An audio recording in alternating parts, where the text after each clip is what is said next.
Bonjour et bienvenue dans ce nouveau tutoriel. Alors aujourd'hui ce qu'on va faire c'est reproduire le logo de React en CSS uniquement et avec la contrainte de n'avoir qu'une seule div. Je m'inspire un petit peu de l'idée des CSS Battle, hein. Si vous ne connaissez pas ce site, je vous invite à aller le voir, ça vous permet vous devez réaliser des formes en particulier avec uniquement du CSS. Donc là, on va faire la même chose et en fait, on va réappliquer des choses qu'on a vues dans les tutos précédents avec before, after.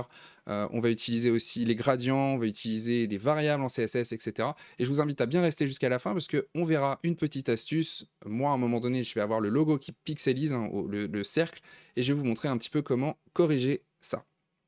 Allez, on est parti. Donc dans un premier temps, ce que j'ai fait, évidemment, c'est de lier mon fichier CSS et j'ai juste créé dans mon fichier HTML une div à qui j'ai donné la classe React.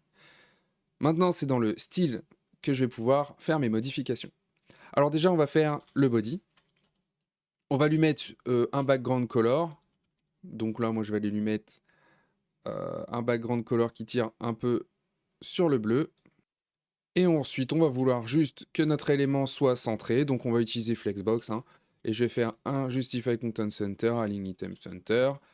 Et évidemment, il faut que mon body puisse faire la taille entière, donc au minimum la hauteur de mon viewport. Donc on va mettre min 8 sans VH.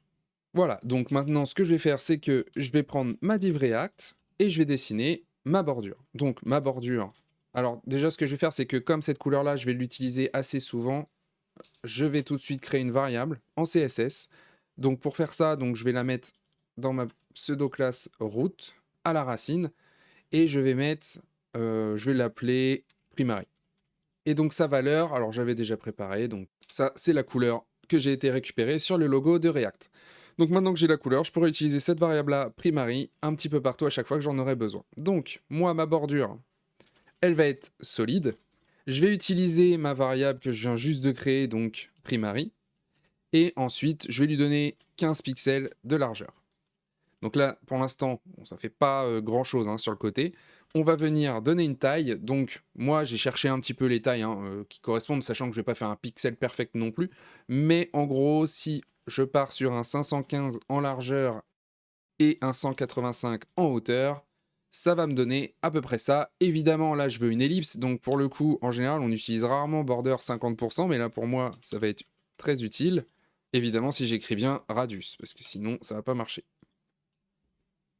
Voilà, donc là j'ai ma première ellipse. Et pour la suite, ça va être très simple, on va venir redessiner deux autres cercles de la même manière, c'est juste qu'ils auront une rotation qui est différente. Donc en gros, je vais me servir des pseudo-éléments before et after.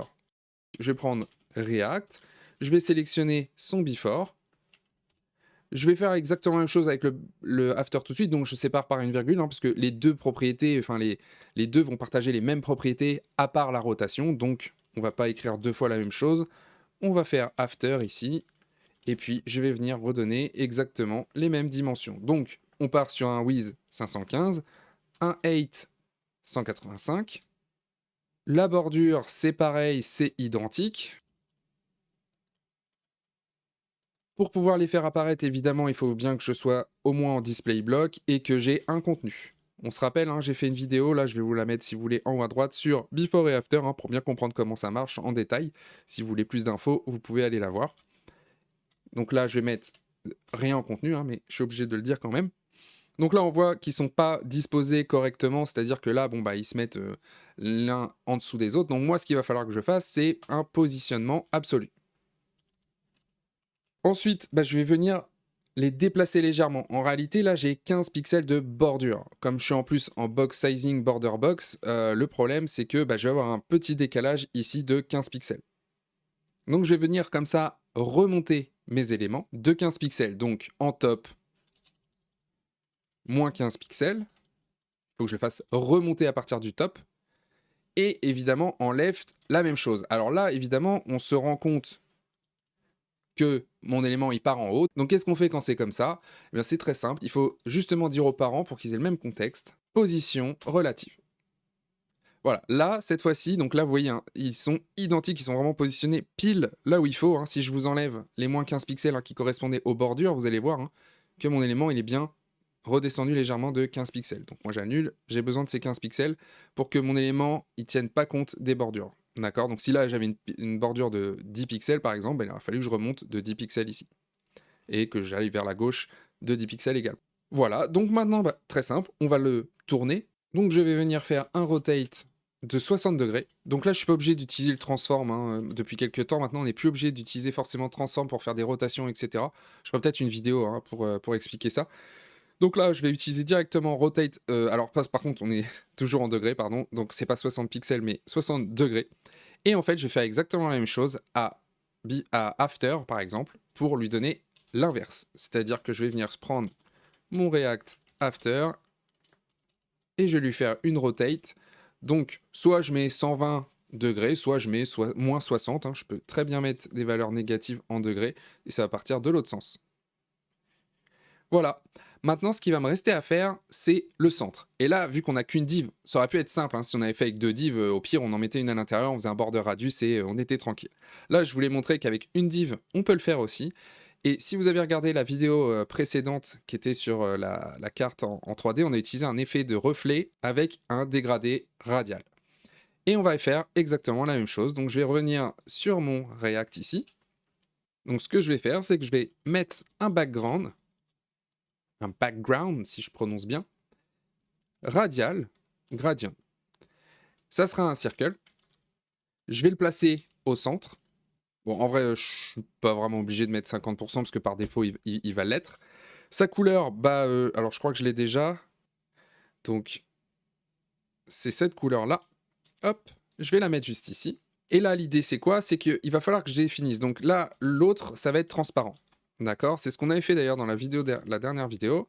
Ça va être transparent. Le problème, c'est que là, du coup, moi, ça me fait un dégradé tout le long. Donc, du transparent, il va aller jusqu'au 100% ici. Et puis, il va aller vers ma couleur ici que je viens de mettre primaire. Enfin, la couleur du logo de React. Ce qu'il va falloir que je fasse, eh bien, c'est tout simplement dire 15% ici, à peu près. C'est des valeurs que je prends, hein, qui sont à peu près effectives. Alors, je vais faire Alt-Z pour que ça revienne à la ligne automatiquement. Ça va être plus simple pour voir. Et ensuite, bah, à mon transparent, je vais faire à peu près la même chose.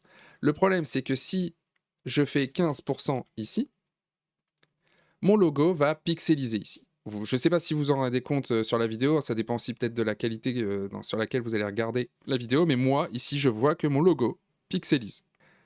En gros, l'idée, je pourrais mettre en fait 16% ici, sauf que je vois qu'il y a une sorte de zone floue légèrement et j'aime pas trop l'effet. Donc en fait, l'idée, bah, c'est tout simplement de revenir ici à une valeur qui est un peu plus correcte. Donc moi, j'ai tâtonné un petit peu pour voir et c'est à 15,4 que j'obtiens de plutôt bons résultats. On voit que c'est bien lisse, mais on n'a pas cette impression d'avoir une petite lueur tout autour. Donc moi, ça me correspond parfaitement.